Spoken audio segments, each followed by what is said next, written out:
আমরা অনেকেই বুঝি না যে আমি আসলে কি করব, কোন কেরিয়ারটা আমার জন্য ভালো এবং কি করলে আমি আমার এই ছোট্ট জীবনটা পৃথিবীর এই দুনিয়ার এই জীবনটা মিনিংফুল করতে পারবো। এই প্রশ্নের উত্তরে একটা হচ্ছে ইকিগাই যে কনসেপ্টটা আছে জাপানিজ, সেই কনসেপ্টটা খুব সুন্দর করে উত্তর দিয়েছে।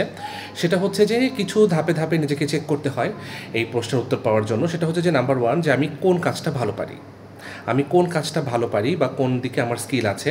তারপরে বলেছে যে সেই স্কিলটা এই পৃথিবীতে কাদের কাদের প্রয়োজন, কোথায় কোথায় আমার এই স্কিলটা প্রয়োজন এবং সেই স্কিলটা আমি মনিটাইজ করতে পারবো কি না, বা সেই স্কিলটা আমি এতটাই ভালো করে প্র্যাকটিস করতে পারবো কি না সেই স্কিল দিয়ে কোনো কাজ যেটার কারণে আমি যেটা সেল করে টাকা উপার্জন করতে পারবো।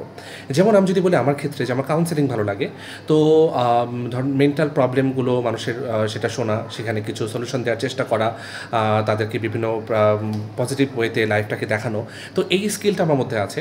তো এই স্কিলটা নিয়ে যদি আমি কাজ করতে চাই তাহলে আমি দেখতে হবে যে এই স্কিলটাকে আরেকটু কীভাবে কমার্শিয়ালাইজ করা যায়, কীভাবে এটাকে প্রফেশনাল একটা ডিগ্রি নিয়ে এটাকে আমি আরও ভালো করতে পারি, এবং তারপরে কাদের কাদের প্রয়োজন আছে আমার এই স্কিলটার, কারা কারা টার্গেট গ্রুপ আছে, কাদের প্রয়োজন, তাদের জন্য আমি কিভাবে এটা সার্ভ করতে পারি এবং তার বিনিময়ে আমি একটা ফিজ আর্ন করতে পারি। তো এইভাবেই আমরা আমাদের লাইফের পারপাস, গোল এবং কেরিয়ার সম্পর্কে সচেতন হতে পারবো।